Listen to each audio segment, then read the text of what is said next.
Hi, everybody. Welcome to your second lesson on the topic of federalism. So this is federalism lesson number 2. And I'm going to start by reviewing a few things from our last lesson, and that would be information on the federal government and the state government. And then we're going to look at some new information on the local government. So a quick review of last time. We saw that federalism means that power is shared between different types of government. We have the federal government or the national government, which meets in Washington, D.C. We have our state government. Each state has its own government. Ours happens to meet in the capital city of Albany, New York. And then you have local governments, which we'll look at in a few minutes. We saw that all parts of the government cake have frosting, which is just a way of saying that each part of the government cake can make laws. Each part of the government cake can tax citizens so that the government has money to get things done. And in every layer of the government cake, you can elect people to work in the government. And we have 3 candles on top, and we're just going to say that those 3 candles represent the 3 branches of government, because each of these layers of cake is organized kind of the same way. They have a legislative branch, an executive branch, and a judicial branch. So you have notes on the federal or national government in your journal already. We went over this information last class. You're going to want to pay attention to this information when you take our quiz a little bit later. I'm not going to go over everything right now, but the one thing I will point out is the legislative branch of the federal government is called Congress. The executive branch is led by the president, and the judicial branch of our national or federal government is led by the Supreme Court. And this is similar to our state government, which has a legislative branch called the state legislature. It includes the New York State Senate and the New York State Assembly. Our state executive branch is led by the governor, kind of like the president of the state. And then we also have a state Supreme Court. So to kind of look at this visually, here's our Capitol in Washington, D.C., where Congress meets. Here's our Capitol building in Albany, where our state legislature meets. Here's our United States president, the leader of the country, Joe Biden. Here's our United States Congress, which again meets in Washington, D.C. and makes national laws. But we also have our New York State Governor, Andrew Cuomo, here in New York to lead our state, and our state legislature to make laws for us here in New York. And last time we also saw how states are broken into smaller chunks called counties. Counties are then broken into smaller chunks called towns, and some towns have villages in them, which are kind of like mini cities. Cities themselves, like Rochester, as we see on this map, are not really in any town. They're sort of their own town and village combined.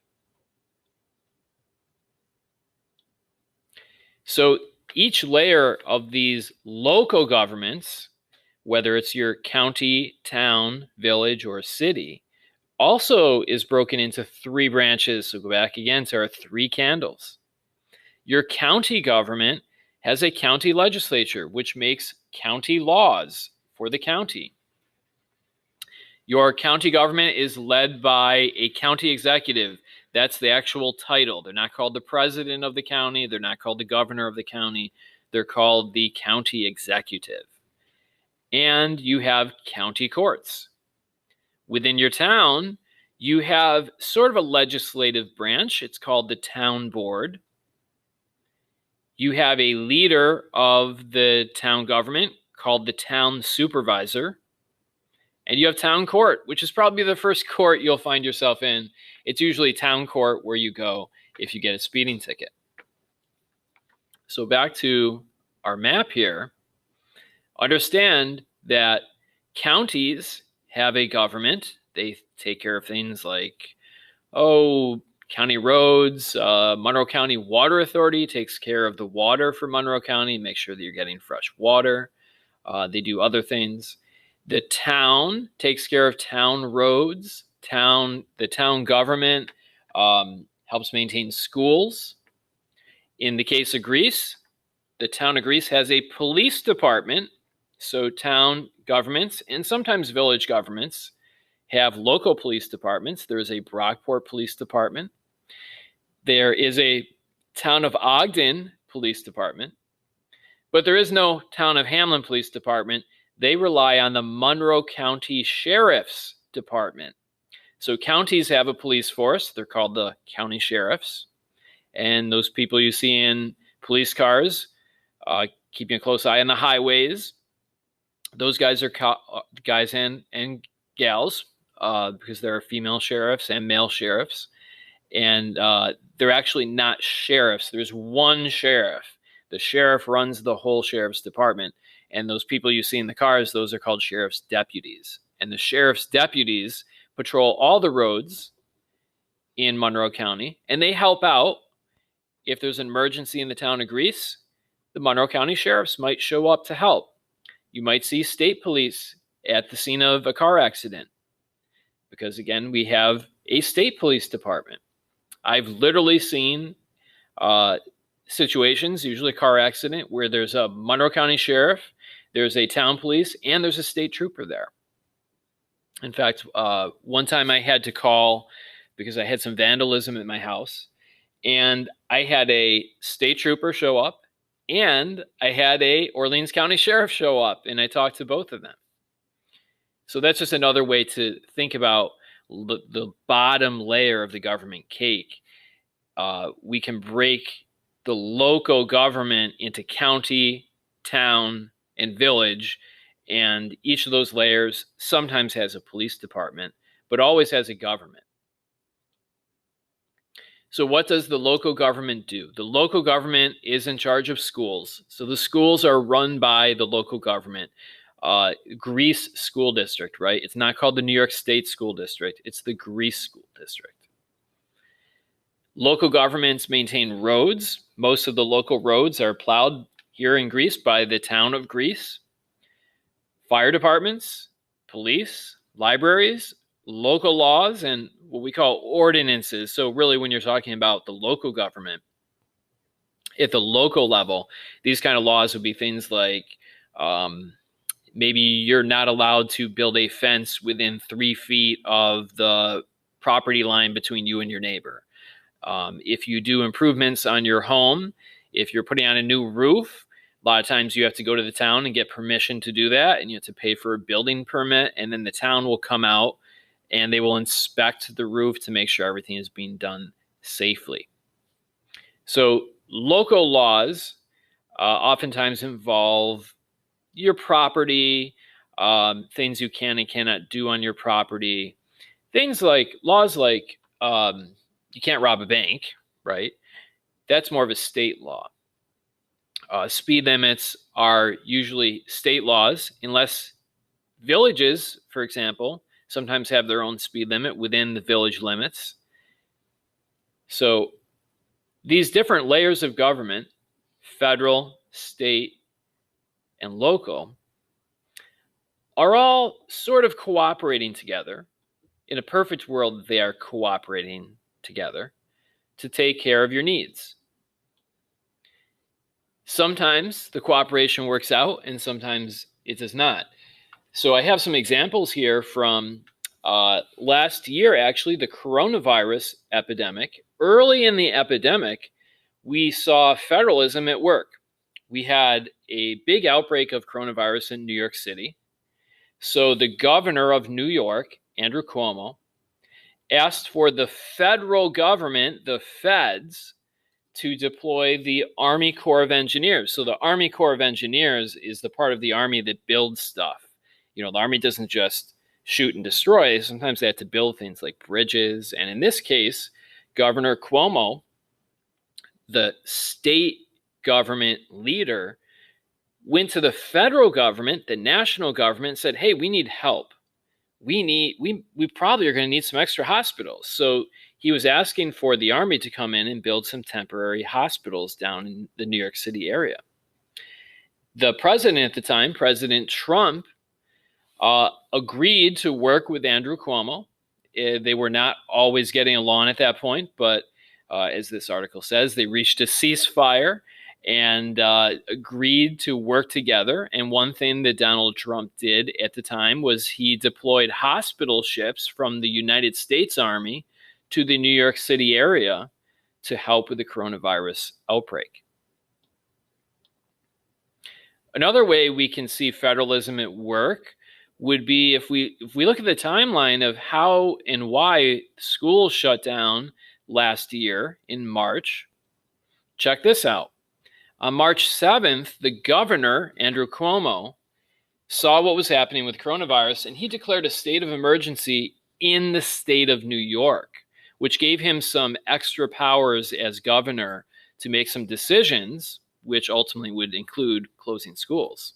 But he did not close schools yet.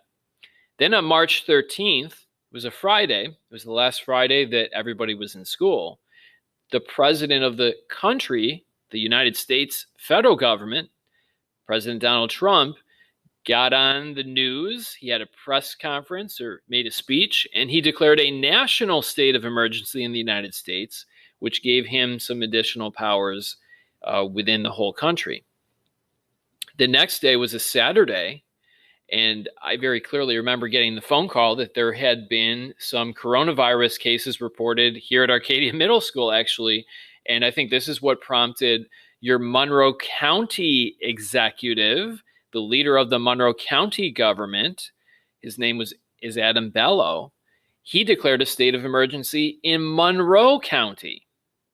So see, we have three layers of government all sort of doing the same thing on a different timeline. You had the state government, the middle layer of the cake, declared a state of emergency.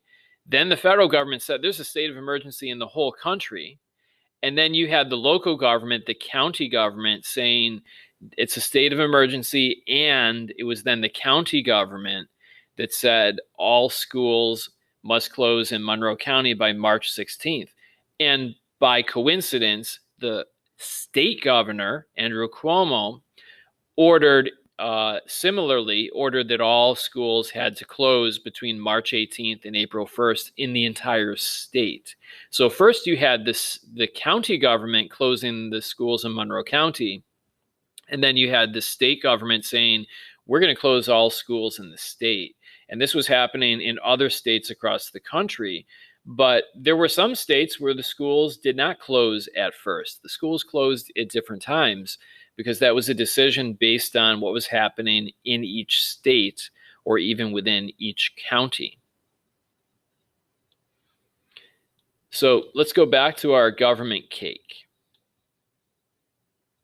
And I hope you were able to see in this lesson that the federal government has certain powers, the state government has certain powers, the local government has certain powers, and that in a perfect world, each of these governments is going to be called in when necessary. If the state government needs help, it can call in the federal government for help.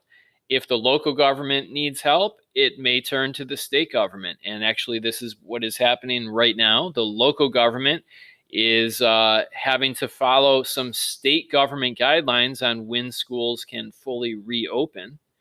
There are the local government certainly would like to see the schools open, but due to infection rates in Monroe County, the state government has made up some rules and guidelines and said, listen, if your infection rate is too high, then your schools might not be able to open. So the bottom layer of the cake, the local government, does have to listen to the state government. State government rules and laws supersede, they sort of overpower local governments. And that was actually what was happening through a lot of the coronavirus epidemic in New York, is your state governor, Andrew Cuomo, had a lot of extra powers because he had declared a state of emergency.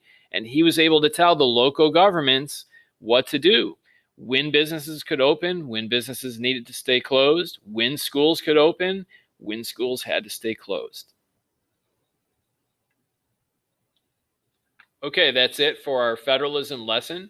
Time to take a quiz.